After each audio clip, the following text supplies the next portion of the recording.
Bonjour, alors aujourd'hui on va vous présenter une toute nouvelle voiture électrique. C'est la première Mazda électrique, la Mazda MX-30 que vous voyez ici. Et elle est particulière dans la mesure où Mazda a voulu faire de cette voiture une voiture qu'on conduit comme une voiture thermique. C'est-à-dire qu'elle a une répartition des masses 50-50, donc 50% à l'avant, 50% à l'arrière, comme la petite MX-5 qui est connue pour le plaisir de conduite qu'elle donne. Et aussi, Mazda a pris le pari de ne pas mettre une batterie trop importante pour justement donner ce plaisir de conduite. Au niveau esthétique, on a aussi une particularité sur cette Mazda, c'est qu'elle reprend les portes de l'ancienne Mazda RX-8 qui était le coupé sportif 4 portes avec moteur rotatif, et donc c'est les fameuses portes antagonistes qui permettent de libérer l'espace sur l'habitacle et de rentrer assez facilement. Donc c'est un peu la signature Mazda qui avait sorti la RX-8 si je me souviens bien en 2002-2003. Et l'autre chose particulière dans cette MX-30, ce sont les matériaux utilisés à l'intérieur qui sont pour la plupart recyclés, comme les sièges, les panneaux de porte et aussi la console centrale. On pourra le voir tout à l'heure quand on roulera, elle est faite en liège si je ne me trompe pas. Donc on peut aussi regarder au niveau du coffre qui est assez spacieux si on fait le tour.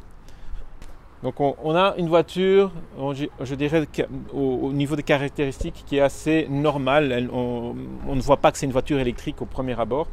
Et donc Mazda a voulu faire de cette voiture une voiture électrifiée, donc avec un moteur électrique, mais qui donne l'impression d'être une voiture classique et de se conduire comme une voiture tout à fait normale.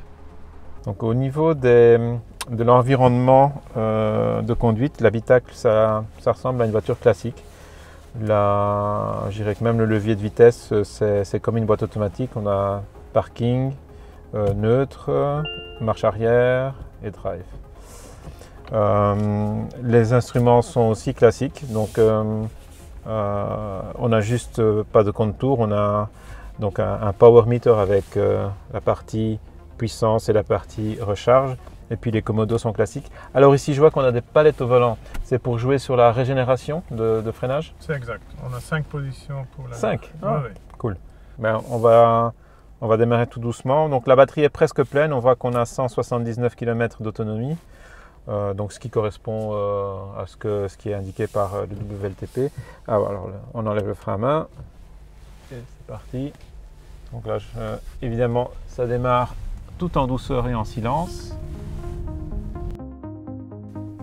L'architecture de crossover de la MX-30 et la propulsion électrique ont permis de placer la batterie sous le plancher pour un centre de gravité bas et une répartition des masses idéale entre l'avant et l'arrière. Le but était de proposer un plaisir de conduite proche de celui du légendaire roadster MX-5, et c'est plutôt réussi.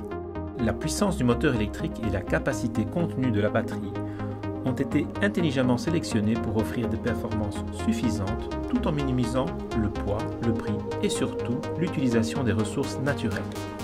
L'excellente position de conduite et la bonne ergonomie des commandes complètent le sentiment de bien-être de l'habitacle spacieux, habillé de matériaux recyclés et qualitatifs.